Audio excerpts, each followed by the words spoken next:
Hello friends, welcome to रोशन की class YouTube channel. आप सभी का आज की इस वीडियो में एक बार फिर से बहुत बहुत स्वागत है। आज की इस वीडियो में हम दोस्तों देखेंगे यहाँ पे यूपी बीएड 2021 के लिए जो हम रीजनिंग पढ़ रहे थे उसमें मैंने आप लोगों को 3 चैप्टर का आप लोगों का ख़त्म कर दिया है। डायरेक्शन, डिस्टेंस, ऑर्डर, रैंकिंग और सीरीज, तीनों चैप्टर मैंने डिटेल में आप लोगों को बताया है। और आज मैं यहाँ पे शुरू करूँगा आज की वीडियो में कैलेंडर। काफ़ी अच्छा टॉपिक है, ज़्यादा एग्जाम्स में पूछा नहीं जाता, लेकिन हाँ एक क्वेश्चन आपके एग्जाम में देखने को मिल सकता है कैलेंडर से या फिर क्लॉक से, घड़ियों से या फिर कैलेंडर से जो आपके क्वेश्चन बनते हैं उसमें से एक क्वेश्चन 100% ये तो गारंटी है कि एक क्वेश्चन आप लोगों को देखने को मिलेगा। तो आज की वीडियो में आप लोगों को यहाँ पे दिखाऊंगा कैलेंडर के जो बेसिक हैं उसको, कि कैलेंडर क्या होता है, कैसे उसके क्वेश्चंस को आज की वीडियो देखेंगे तभी आप इसके क्वेश्चंस को सॉल्व कर पाएंगे। तो आज की पूरी वीडियो देखिएगा। कैलेंडर के बेसिक को बताऊंगा, लीप ईयर क्या होता है, लीप शताब्दी क्या होता है, ये सारी चीज़ें मैं आज की वीडियो में बताऊँगा। तो आज का हमारा टॉपिक है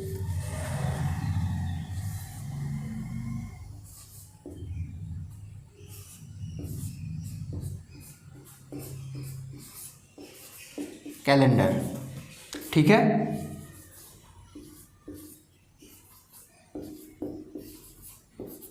कैलेंडर देखेंगे हम। आज के टॉपिक हमारा है कैलेंडर। अच्छा टॉपिक है, इंटरेस्टिंग टॉपिक है। आप इसको जनरल लाइफ में भी अपने यूज कर सकते हैं कि कौन सा वर्ष लीप वर्ष है, कैसे फाइंड आउट करते हैं कि ये लीप वर्ष है, या फिर अगर पूछा जाए कि 50 वर्षों में कितने लीप वर्ष होंगे। इस तरीके के जो जनरल लाइफ में अभी आप यूज कर सकते हैं क्वेश्चंस को, आप आज की वीडियो देखने के बाद सीख जाएंगे। तो आज की वीडियो हम देख रहे हैं यूपी बीएड का, जो यहाँ पे मैं रीजनिंग पढ़ा रहा हूँ यूपी बीएड 2021 के लिए, उसमें हम अगला टॉपिक यहाँ पे अगला चैप्टर शुरू कर रहे हैं कैलेंडर। तो सबसे पहले क्वेश्चन बनता है कि कैलेंडर होता क्या है। तो यहाँ पे मैं बता दूँ आपको, जनरल वे में आपको एक डेफिनेशन बताता हूँ। कैलेंडर आपका एक टाइम टेबल है जिसमें आप लोगों का पूरा 365 दिन, आप उसको कहते हैं एक साल का पूरा, वहाँ पे स्ट्रक्चर वे में सभी चीज़ें वहाँ पे डिफाइन होती हैं।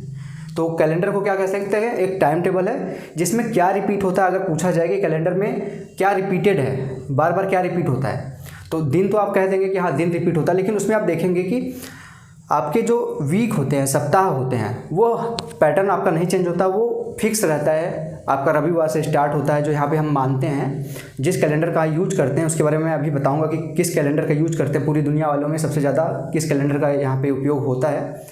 तो जिस कैलेंडर का हम लोग यूज करते हैं उसमें सप्ताह का जो शुरुआत होता है, यानी कि वीक का जो स्टार्ट होता है वो संडे से होता है, और जो वीक का एंड होता है यानी कि अंतिम दिन माना जाता है वो सैटरडे माना जाता है। यहाँ पे सबसे पहले मैं आपको बता दूं, यहाँ पे इसको आप याद रखिएगा, संडे को हम 0 से डिफाइन करते हैं, क्योंकि यहाँ पे आपको इसके ऊपर क्वेश्चन भी आपको लगाना है, इसलिए जो मैं बता रहा हूँ उसको ध्यान से सुनिएगा। ये सारी चीज़ें काम आएंगी अभी आगे के क्वेश्चन में। ठीक है, मंडे को कोड देते हैं 1, ट्यूसडे को कोड देते हैं हम 2, वेडनेसडे को हम देते हैं 3, थर्सडे को हम देते हैं 4, और फ्राइडे को हम देते हैं 5, और सैटरडे को हम देते हैं 6। ठीक है, यानी कि यहाँ पे रविवार है, ठीक, सोमवार, मंगल कह सकते हैं मंगलवार, बुधवार, गुरुवार, इसको बहुत लोग वीरवार भी कहते हैं, शुक्रवार और शनिवार। तो यहाँ पे जो हमारा वीक का जो स्टार्ट होता है वो रविवार से कहते हैं, यानी कि संडे से कहते हैं, इसका कोड होता है 0, और हमारा लास्ट डे होता है शनिवार यानी कि सैटरडे, इसका कोड होता है 6। इसको आप याद रखिएगा क्योंकि आगे आने वाले क्वेश्चंस में इसका यूज होगा। ठीक है, तो टोटल आप देखेंगे 7 दिन है, 1 2 3 4 5 6 7। तो आपको पता है कि वीक में 7 दिन होते हैं। अब यहाँ पे जान लेते हैं, अब बेसिक आपको मैं बता चुका हूँ कि कितने दिन होते हैं और कैलेंडर में क्या चीज़ रिपीट करता है। वीक आपके फिक्स रहते हैं, वीक आपके बराबर बार बार रिपीट होते हैं। ठीक है, अगर आपसे पूछता है कि एक साल में यानी कि 1 ईयर में कितने वीक होते हैं, तो 52 वीक होते हैं, ये आप लोग याद रखिएगा। 52 वीक होते हैं एक साल में। ठीक है, अब यहाँ पे अगर पूछता है कि हम जो कैलेंडर आपके घरों में, आपके सभी के घरों में कैलेंडर होगा, नहीं होगा तो आपके मोबाइल में होगा कैलेंडर, वो कौन सा पैटर्न फॉलो करता है, किस कैलेंडर को हम लोग मानते हैं, तो यहाँ पे आप देखेंगे सभी देशों के अलग अलग कैलेंडर, जैसे सभी धर्मों के, इस्लामिक कैलेंडर है, हिंदू लोगों का कैलेंडर, हम लोगों का जैसे हिंदुओं का कैलेंडर है, और जो हम लोग मानते हैं कैलेंडर उसका नाम है, देखिएगा ध्यान से, इसको याद रखिएगा, ग्रेगोरियन कैलेंडर। ठीक है, ग्रेगोरियन कैलेंडर को ही हम यहाँ पे कैथोलिक कैलेंडर या फिर क्रिश्चियन कैलेंडर भी कहते हैं। ठीक है, याद रखिएगा, आपसे अगर ग्रेगोरियन कैलेंडर ना दे के आपसे वहाँ बोल दे कि क्रिश्चियन कैलेंडर क्या है और कैथोलिक कैलेंडर क्या है, तो वो जो हम मानते हैं कैलेंडर सभी के घरों में होगा, क्योंकि विश्व में, दुनिया में सबसे ज़्यादा देशों के द्वारा माना गया है कैलेंडर को, वो ग्रेगोरियन कैलेंडर को माना गया है। और ग्रेगोरियन कैलेंडर को यहाँ पे अगर पूछता है, आपसे पूछ सकता है, कभी पूछा नहीं गया लेकिन पूछ सकता है कि इसकी पहली बार इसको पेपर पे कब उतारा गया। आप सभी को पता है कि कैलेंडर जो आपका है वो पेपर पे आता है, कागज़ पे आता है, तो कैलेंडर पे इसको उतारा गया है अक्टूबर 1582। अक्टूबर 1582 को यहाँ पे पोप ग्रेगरी थे, याद रखिएगा, पोप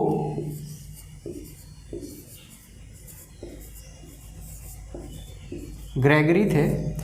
इन्होंने अक्टूबर 1582 को एक कैलेंडर बनाया, पेपर पे उतारा उस कैलेंडर को, जिसका नाम रखा गया ग्रेगोरियन कैलेंडर। ठीक है, अगर यहाँ पे ये कहा जाए कि भारत में कौन सा कैलेंडर मान्य है, तो भारत में आप सभी को पता है कि ग्रेगोरियन कैलेंडर ही मान्य है भारत में भी, क्योंकि यहाँ पे जो सरकारी कामकाज होते हैं, हम जो अपने कामकाज करते हैं वो कैलेंडर को ही मान के करते हैं। देखते हैं कि हाँ संडे है तो आज कॉलेज बंद है, मंडे है तो ये काम करना है, ये सारी चीज़ें किस कैलेंडर से करते हैं हम? ग्रेगोरियन कैलेंडर से। और भारत में इस कैलेंडर को, ग्रेगोरियन कैलेंडर को जो भारत सरकार ने मान्यता दी थी वो 22 मार्च, ठीक है याद रखिएगा, 22 मार्च 1957 को भारत में ग्रेगोरियन कैलेंडर को भारत सरकार ने माना था। ठीक है, 22 मार्च 1957, ये चीज़ याद रखिएगा। तो इसको नोट करना है तो नोट कर लीजिए, मैं साइड हट जाता हूँ, ये सारी चीज़ें इंपॉर्टेंट है, इसको नोट कर लीजिए। ठीक है, 22 मार्च 1957 को इंडिया एडॉप्ट किया था ग्रेगोरियन कैलेंडर को। और यहाँ पे अगर बोला जाए कि अंग्रेज आपके भारत में तो काफ़ी पहले से थे, तो 1752 से अंग्रेज लोग मानते थे ग्रेगोरियन कैलेंडर को, भारत में अप्लाई कर दिए थे वो लोग 1752 ईस्वी में। 1582 में तो ये प्रतिपादित हुआ था, इसका मतलब बनाया गया था इसको, भारत में अंग्रेजों ने 1752 ईस्वी में इसको मान्यता दे दी थी। लेकिन जो भारत सरकार ने है, भारतीयों ने इसको माना था 22 मार्च 1957 को। ठीक है, तो ग्रेगोरियन कैलेंडर के बारे में बात हो गई, क्योंकि इसी कैलेंडर के बारे में यहाँ पे हम रीड करते हैं, पढ़ते हैं, क्योंकि इसी को कैलेंडर को सब मानते हैं और इसी कैलेंडर से क्वेश्चन आपके बनते हैं। ठीक है, तो इसके बारे में बेसिक जो सारी चीज़ें थी, पोप ग्रेगरी थे जिन्होंने इस कैलेंडर को पेपर पे उतारा था अक्टूबर 1582 में। इन्हीं के नाम पे ग्रेगोरियन कैलेंडर इसको कहा जाता है। इसको कैथोलिक कैलेंडर या फिर क्रिश्चियन कैलेंडर भी कहा जाता है। इसके अलावा सभी देशों का, सभी धर्मों का अलग अलग कैलेंडर भी है, जिसको उतनी मान्यता नहीं मिली है, क्योंकि वो एक स्पेसिफिक कंट्री के या स्पेसिफिक रिलीजन के द्वारा ही मान्यता प्राप्त थी। और ये जो था, इसको सभी धर्मों ने माना था और सभी देशों ने लगभग इसको मान्यता दी है। ठीक है, अगर भारतीय कैलेंडर के बारे में बोला जाए तो पहला जो महीना होता है वो आपका चैत्र का होता है, उसमें भी 12 महीने होते हैं। लेकिन उसमें जो, जैसे ग्रेगोरियन कैलेंडर है, इसको आप, जो पृथ्वी घूमती है सूर्य के चारों तरफ, यानी कि अर्थ जो चक्कर लगाती है सूर्य के चारों तरफ, उसके थ्रू यहाँ पे मान्यता दी गई है इस कैलेंडर को। लेकिन जो भारतीय कैलेंडर, उसके बारे में भी जान लेते हैं। भारतीय कैलेंडर जो है वो लूनार जो होता है, चंद्रमा जो पृथ्वी का चक्कर लगाती है, उसके ऊपर मान्यता दी गई थी। तो इसके बारे में भी यहाँ पे थोड़ी नॉलेज होनी चाहिए आप लोगों को, क्योंकि हम लोग भारतीय हैं तो हम लोगों को भारतीय कैलेंडर के बारे में पता होना चाहिए। ठीक है, जो हमारा भारतीय कैलेंडर का पहला महीना होता है वो चैत्र होता है। 12 महीने इसमें भी होते हैं, सारे 12 महीने होते हैं हिंदी के, जैसे चैत्र, सावन, भादो, आषाढ़, इस तरीके से। लेकिन यहाँ पे हमारे जो मेन होते हैं, हम जो मेन पढ़ेंगे ग्रेगोरियन कैलेंडर पढ़ेंगे, क्योंकि क्वेश्चन एग्जाम में ग्रेगोरियन कैलेंडर को ही मान के आता है। तो आशा करता हूँ आप लोग यहाँ पे ग्रेगोरियन कैलेंडर के बारे में और कैलेंडर के बेसिक आप लोगों को पता हो गए होंगे। अब इसको मैं रफ करता हूँ, सारी चीज़ें आप नोट कर लीजिएगा। और यहाँ पे मैं बेसिक सारे बताऊँगा, ऐसा नहीं कि सीधे क्वेश्चन पे ले चलूँगा, क्योंकि बेसिक पता होगा तभी आप क्वेश्चंस को सॉल्व कर पाएंगे। अगर आप कहीं क्वेश्चन में फंसते हैं तो आपको बेसिक पता होगा, तभी आप लोग क्वेश्चन को सॉल्व कर पाएंगे। अब यहाँ पे है कैलेंडर है, जैसे इसको भी मैं रफ कर दे रहा हूँ साइड में, इसको भी नोट करना है कर लीजिएगा, स्क्रीनशॉट लेना है ले लीजिएगा, कुछ नहीं इसमें। संडे से शुरू होता है आपका वीक और सैटरडे को ख़त्म होता है, ठीक है। अब यहाँ पे हम कैलेंडर पढ़ रहे थे, तो कैलेंडर को दो तरीके से यहाँ पे डिवाइड किया जाता है, ठीक है। दो तरीका कौन कौन सा है यहाँ पे? पहला है कैलेंडर को वर्ष में डिवाइड किया जाता है, यानी कि ईयर में डिवाइड किया जाता है, ठीक है। पहला जो डिवाइडेशन होता है वो कैलेंडर का ईयर में होता है, और दूसरा होता है शताब्दी में, ठीक है, यानी कि सेंचुरी में, ठीक है। पहला तो हो गया आपका वर्ष और दूसरा आपका हो गया सेंचुरी। और यहाँ पे अगर इसको भी अब डिवाइड किया जाए तो वर्षों को भी हम दो तरीके से डिवाइड करते हैं, ठीक है। एक होता है आपका साधारण वर्ष, देखिएगा ध्यान से, साधारण वर्ष, और दूसरा आपका होता है लीप वर्ष। अब यहीं से इंपॉर्टेंट चीज़ें स्टार्ट होती हैं, ध्यान से देखिएगा, अब यहाँ पे आप कंसंट्रेशन बना के रखिएगा। साधारण वर्ष यानी कि सिंपल ईयर, इसको ऑर्डिनरी ईयर भी कहते हैं। लीप वर्ष को लीप ईयर कहते हैं, लीप ईयर, ठीक है। साधारण वर्ष यानी कि सिंपल ईयर, लीप वर्ष यानी कि लीप ईयर, ये वर्ष के अंदर हो गया। इसी तरीके से शताब्दी के अंतर्गत भी दो तरीके से डिवाइड किया जाता है। शताब्दी में भी आपका आता है यहाँ पे साधारण शताब्दी,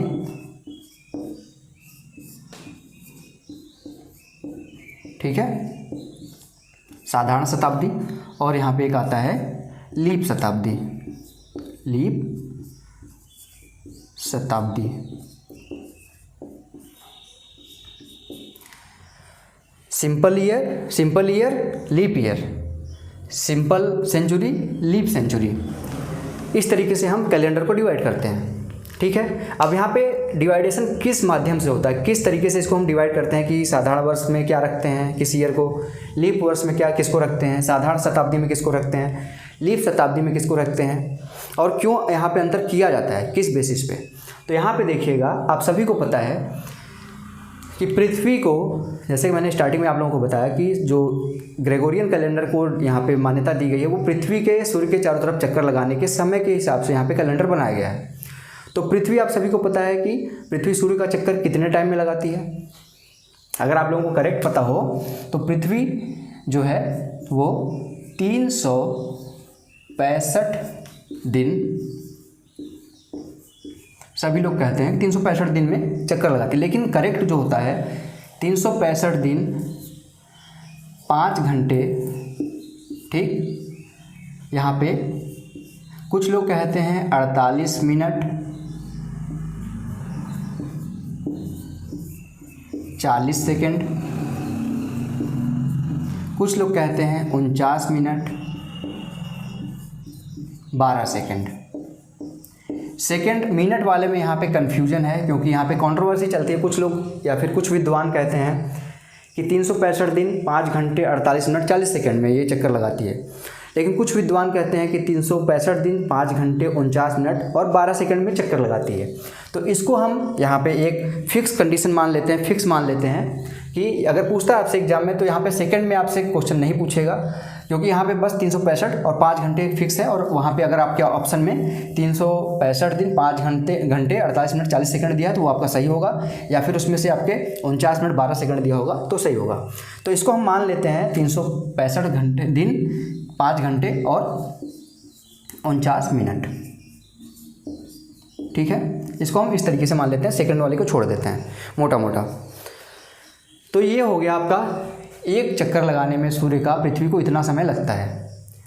तो हमने तो कभी देखा होगा कि 365 दिन ही मानते हैं। इसकी वजह से हमारे यहाँ पे दो तरीके के वर्ष बनते हैं, साधारण वर्ष और लीप वर्ष। जब हम 365 दिन मानते हैं तो हमारा साधारण वर्ष होता है, लेकिन ये 5 घंटे 49 मिनट कभी ना कभी तो 24 घंटे होगा। तो लगभग आपको पता है कि एक दिन में 24 घंटे होते हैं, 24 घंटे में मतलब अगर 5 घंटे 49 मिनट से डिवाइड करें लगभग 4 बार जाएगा, कुछ बचेगा लेकिन 4 बार लगभग जाएगा। तो 4 बार जाएगा, जिसकी वजह से हर 4 साल के बाद आपका एक दिन बढ़ जाता है। यही 5 घंटे 49 मिनट को अगर 4 बार गुणा कर दे तो 24 घंटे के आसपास हो जाएगा, नियर अबाउट। उसी 24 घंटे के हिसाब से हमारा हर चौथे साल एक यहाँ पे दिन बढ़ जाता है, यानी कि हम यहाँ पे 366 दिन कहते हैं इसको लीप ईयर में। ठीक है, यही एक दिन जो बढ़ता है 4 साल में, इसको हम कहते हैं लीप ईयर। और यहाँ पे 365 दिन होता है आपका साधारण वर्षों में। ठीक है दोस्तों, साधारण वर्ष और लीप वर्ष आप लोगों को समझ में आ गया होगा। अब हम चलते हैं आपके साधारण शताब्दी और लीप शताब्दी की तरफ। साधारण शताब्दी क्या होता है? साधारण शताब्दी का मतलब जैसे हो गया आपका 100, 200, 300, ठीक है, 500। अब यहाँ पे आप देखेंगे 100 लिखा मैंने, 200 लिखा, 300 लिखा, 400 क्यों नहीं लिखा? 400 इसलिए नहीं लिखा कि 400 आपका लीप शताब्दी में आएगा। 400 हो गया, 800 हो गया, 1200 हो गया, 1600 हो गया, 2000 आपका था जो अभी सन बीता है 20 साल पहले, सन 2000। तो ये सारे लीप वर्ष शताब्दी में आते हैं, ये सभी के सभी साधारण शताब्दी में आते हैं। क्यों आते हैं? आपको अंतर कैसे यहाँ पे पता चलेगा कि सर हाँ ये हमको लीप शताब्दी में रखना है, ये हमको साधारण शताब्दी में रखना है? तो यहाँ पे अंतर इसलिए आता है क्योंकि यहाँ पे आप देखेंगे 365 दिन 5 घंटे 49 मिनट। ठीक है, हमने कितना का यहाँ पे गैप किया? 6 घंटे में 11 मिनट के लगभग का हमने यहाँ पे एरर किया है, क्योंकि यहाँ पे हम हर चौथे साल यहाँ पे 366 दिन मान तो ले रहे हैं, लेकिन क्या 366 दिन होगा? नहीं होगा, क्योंकि यहाँ पे 11 मिनट यहाँ पे हर साल हम एक्स्ट्रा जोड़ दे रहे हैं, तभी तो यहाँ पे एक दिन जोड़ रहे हैं हम। 6 चौक 24 घंटे जोड़ रहे हैं, लेकिन 24 घंटे तो होगा नहीं है, 11 चौक 44 मिनट कम होता जाएगा। इसीलिए हम 100 साल में जब जाएँ, इसी को हम जब हर चौथे साल एरर करते जाएंगे, गलती करते जा रहे हैं, जानबूझ के गलती कर रहे हैं यहाँ पे हमको पता है कि यहाँ पे 366 दिन नहीं आएगा चौथे साल में, लेकिन हम फिर भी, क्योंकि यहाँ पे 11 मिनट आपका कम है 6 घंटे में, तो 11 मिनट की वजह से आपको पता है कि यहाँ पे गलती हो रही है, लेकिन फिर भी हम इसको 366 दिन मान रहे हैं। तो कहीं ना कहीं उस गलती को तो हम सुधारेंगे। हमेशा तो ऐसी गलती चलती चली जाएगी तो बहुत ज़्यादा एरर बड़ा हो जाएगा। तो हर 100वें साल पे हम उस गलती को क्या करते हैं? उस गलती को बराबर कर देते हैं। 100वें साल को हम नहीं मानते हैं कि ये हमारा लीप वर्ष है। ठीक है, लीप वर्ष जब नहीं मानेंगे, हम इसको साधारण वर्ष मानेंगे, यानी कि हम एक दिन वहाँ पे कम कर देते हैं। यहाँ पे तो हर चौथे साल एक दिन बढ़ाते जा रहे हैं, लेकिन यहाँ पे हर 100वें साल, 200वें साल, 300वें साल हम हर एक दिन को कम करते जाएंगे। क्योंकि अगर 4 से यहाँ पे डिवाइड करेंगे, लीप वर्ष का मतलब होता है कि अभी मैं आपको बताऊँगा आगे, लीप वर्ष का मतलब होता है कि वो 4 से डिवाइड होता है। 4 से डिवाइड होगा तो 100 आपको पता है कि 4 से डिवाइड हो जाएगा। ठीक है, लेकिन इसको लीप वर्ष ना मान के इसको हम साधारण वर्ष मानते हैं। साधारण वर्ष इसलिए मानते हैं, साधारण शताब्दी, क्योंकि यहाँ पे हम इसको यहाँ पे जो एक दिन यहाँ पे बढ़ाते गए, इसको यहाँ पे एक दिन कम करके उस गलती को हम भरपाई करेंगे। आशा करता हूँ आप लोगों को समझ में आ रहा होगा। तो ये बेसिक समझ लीजिए, अभी मैं आपको आगे डिटेल में और बताऊँगा। तो इसको नोट करना है, नोट कर लीजिए चीज़ों को। मैं साइड हो जाता हूँ। अब आपको मैं ले चलूँगा कि लीप वर्ष कैसे फाइंड आउट करते हैं। अभी मैंने जो बताया उसी को आगे देखते हैं। आपसे क्वेश्चन पूछ देता है कि कोई वर्ष दे देगा, बोलेगा कि लीप वर्ष है कि नहीं है, इस तरीके से। तो आपको कैसे पता चलेगा कि वो लीप वर्ष है कि लीप वर्ष नहीं है? आप लोगों को ये चीज़ क्लियर होनी चाहिए।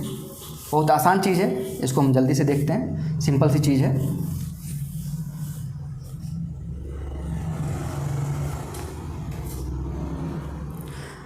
अगर यहाँ पे बोला जाए आपसे कि 1996 है, 1996 है, अगर बोल देता है आपसे कि बताओ बच्चों कि ये लीप वर्ष है कि साधारण वर्ष है, तो कैसे पता चलेगा आपको?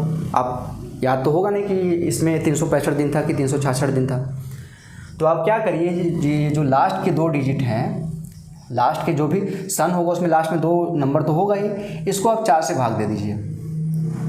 अगर 4 से पूरा कट जाता है, यानी कि यहाँ पे शेषफल हमारा 0 आता है, 4 से भाग देंगे तो यहाँ पे 4 दूनी 8 जाएगा, 1 बचेगा, यहाँ पे 6 बचेगा तो 16 हो जाएगा, 4 चौक 16, यानी कि पूरा कट गया। जब पूरा कट जाएगा हमारा, ये इससे 0 शेष आ गया, तो हमारा वो क्या हो जाएगा?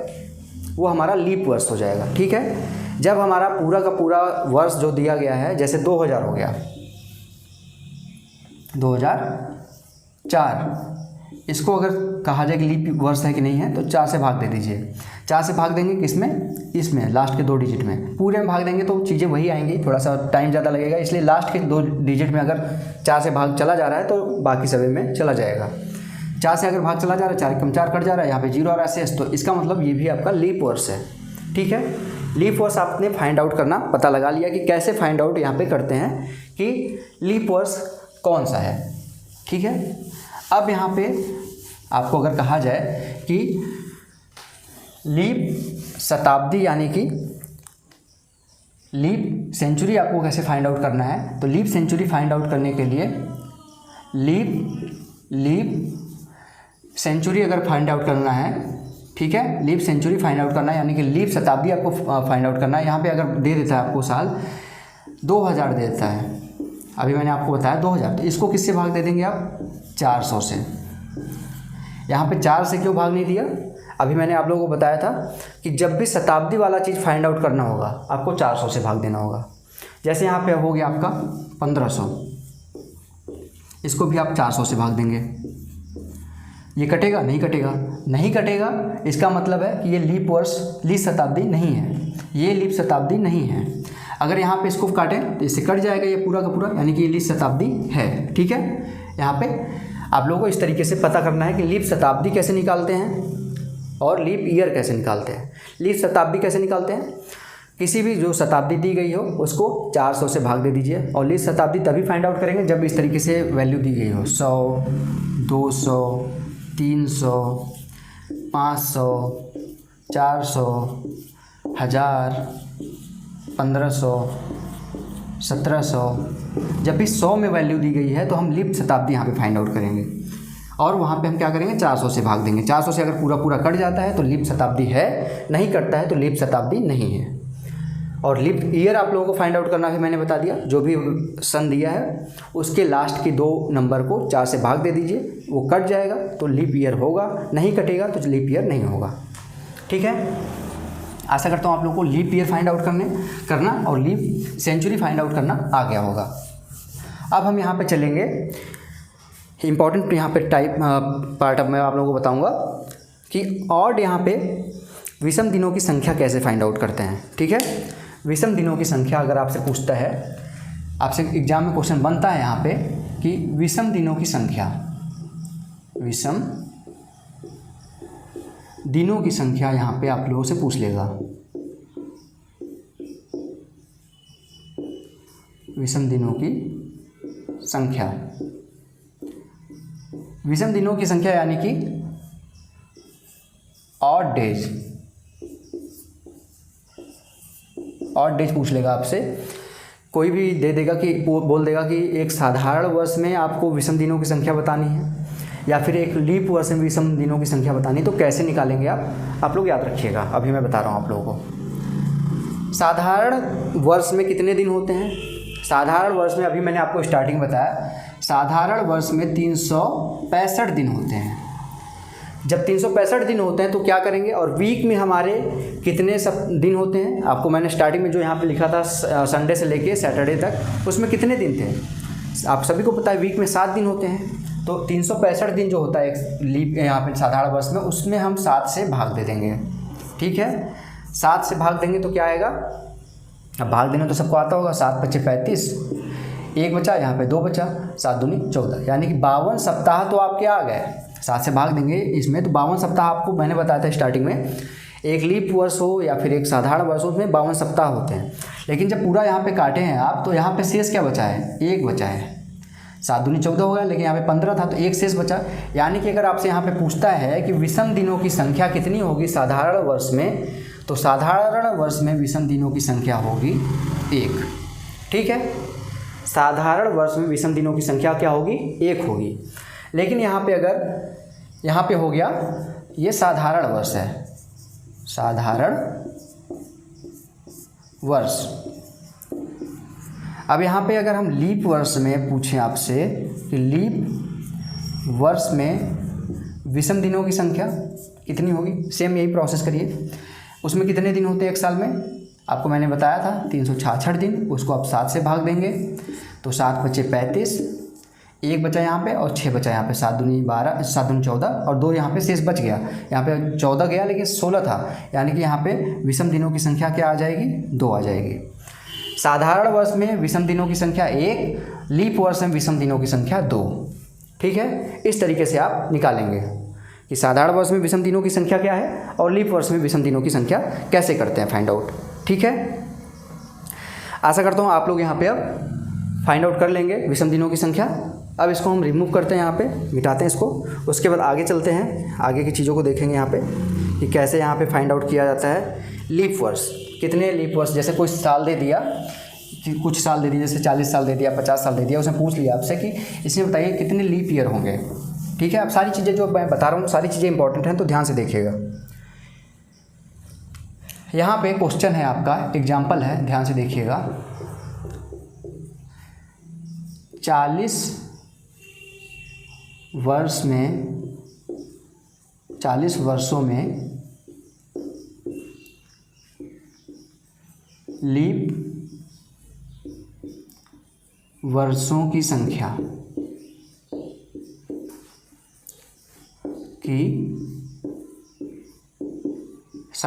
ज्ञात करिए। ज्ञात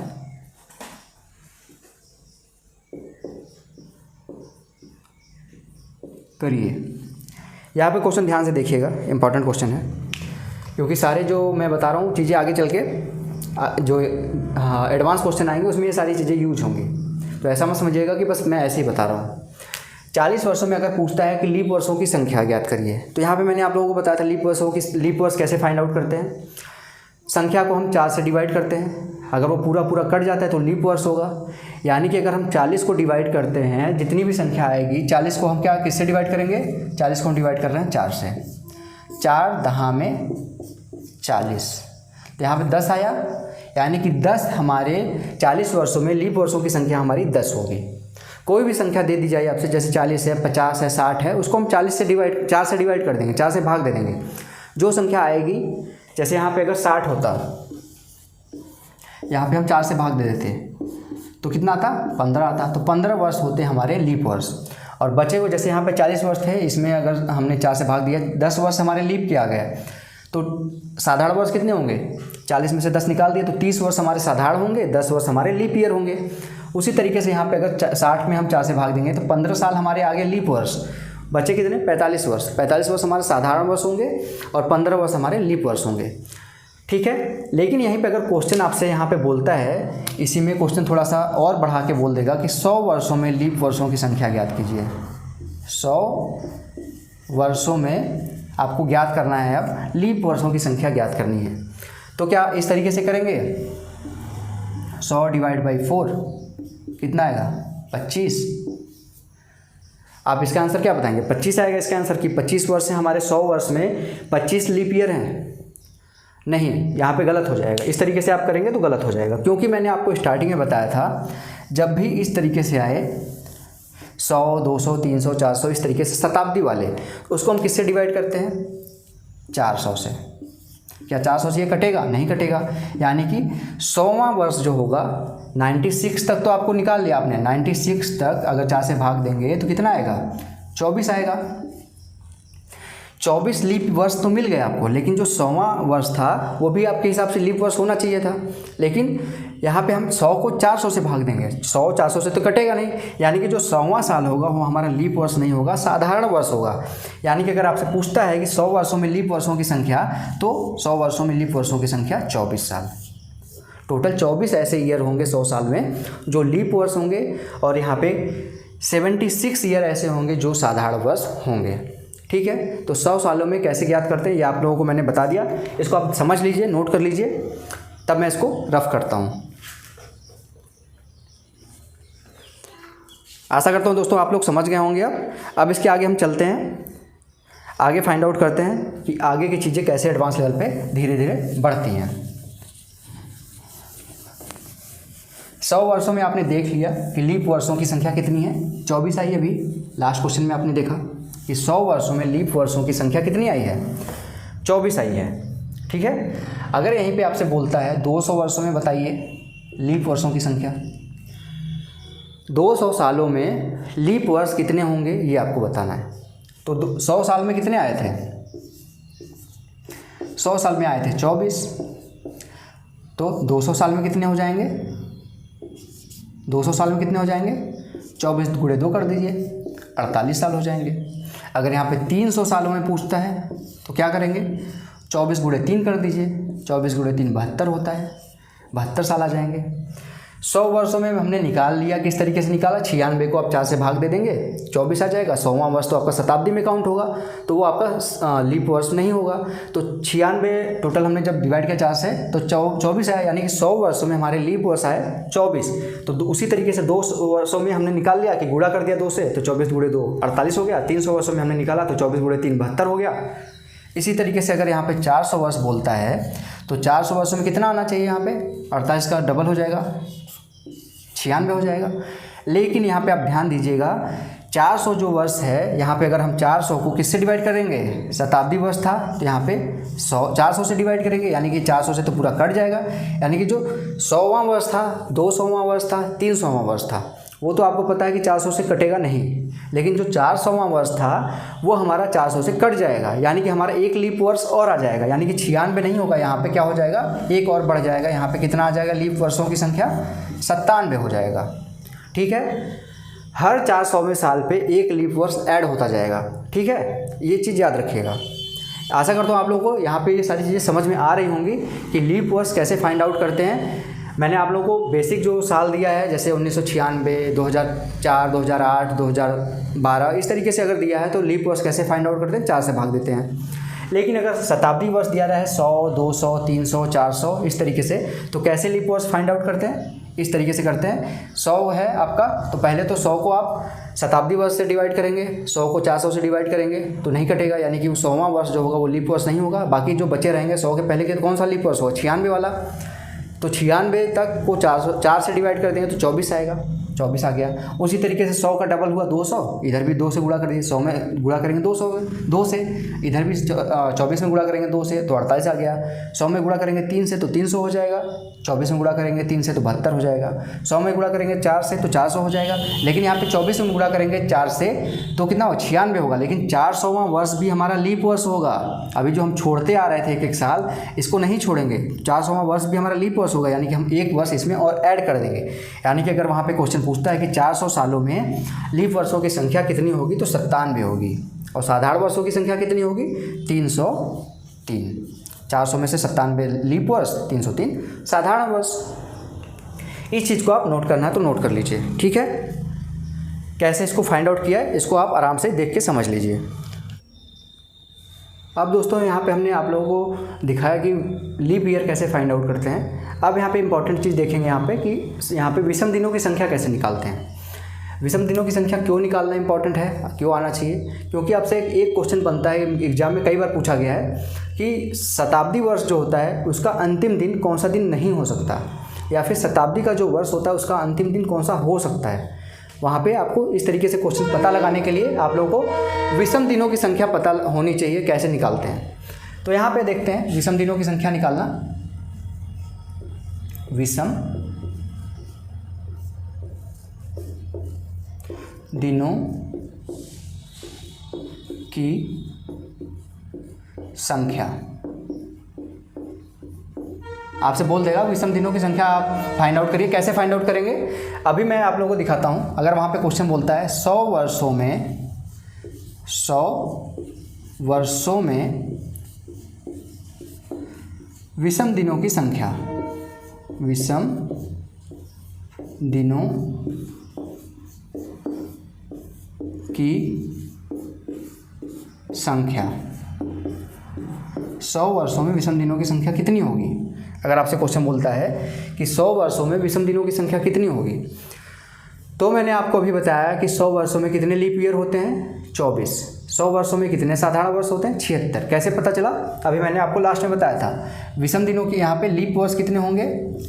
लीप वर्ष 100 वर्षों में कितने अभी आप लोगों को दिखाया मैंने?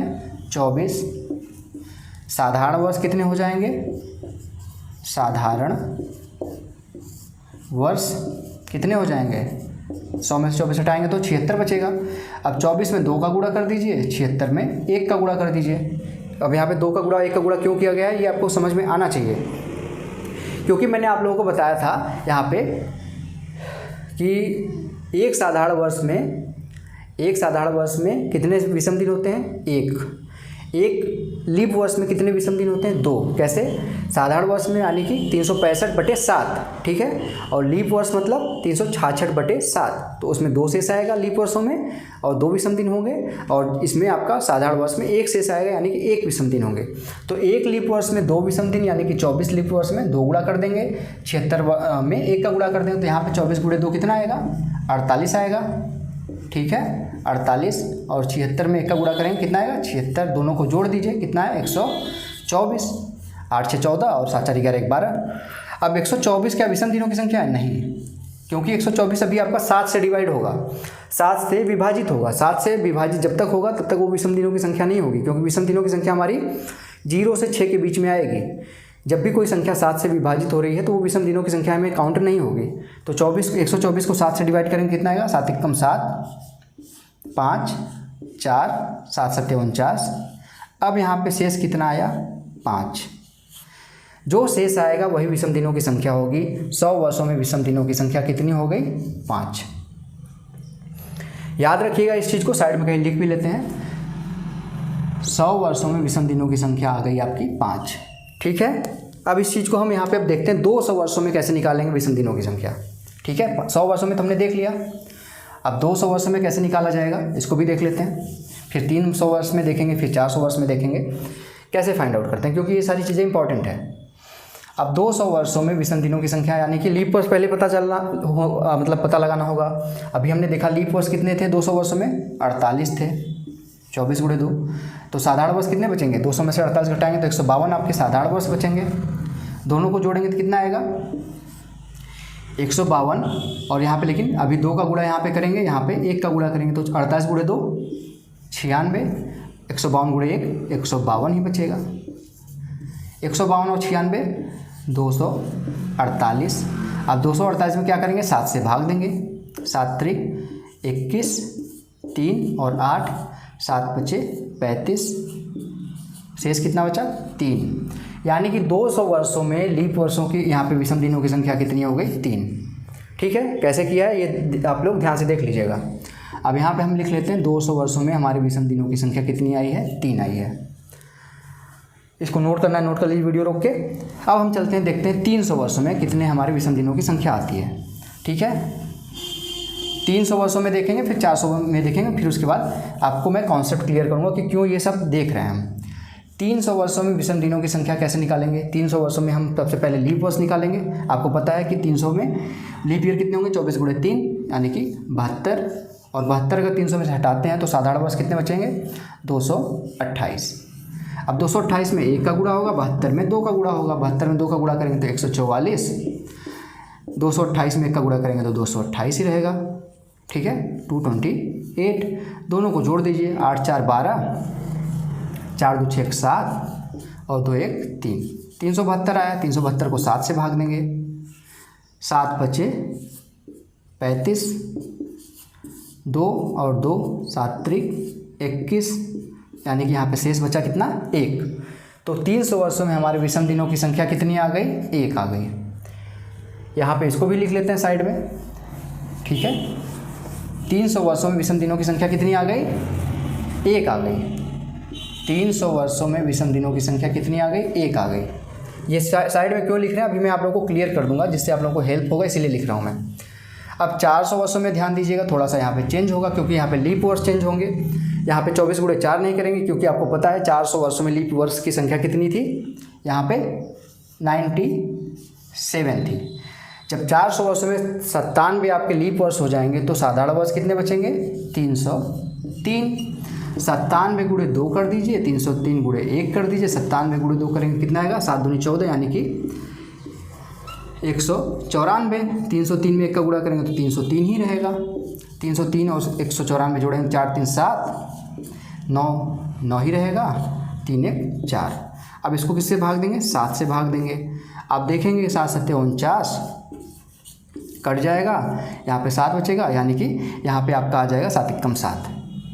ठीक है, तो आपने देखा यहाँ पे हमारा शेष क्या बचा, कुछ नहीं बचा है, 0 बचा है, यानी कि हमारे 400 वर्षों में शेष 0 बचा, यानी कि विषम दिनों की संख्या क्या हो गई, 0। अब यहाँ पे आप ध्यान दीजिएगा, चीज़ों को अब मैं रफ करता हूँ, इसको नोट कर लीजिएगा वीडियो रोक के, क्योंकि अब जिस कॉन्सेप्ट के लिए हम इतना सारा चीज़ किए हैं उसको हम यहाँ पे ध्यान से देखेंगे। आपने देखा कि 100 वर्षों में विषम दिनों की संख्या 5, 200 वर्षों में विषम दिनों की संख्या 3, 300 वर्षों में विषम दिनों की संख्या 1 और 400 में विषम दिनों की संख्या हमारी आ गई 0।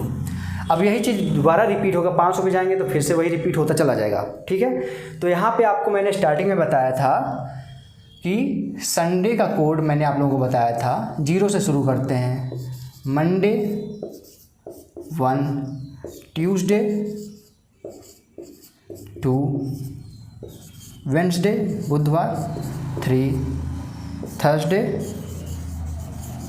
4, फ्राइडे 5 और सैटरडे 6। ये आपको मैंने स्टार्टिंग बताया था। अब वहाँ पे देखिए 100 में क्या है, 5 है, यानी कि फ्राइडे, 200 में 3 है, यानी कि वेंसडे, 300 में 1 है, यानी कि मंडे, और 400 में 0 है, यानी कि संडे।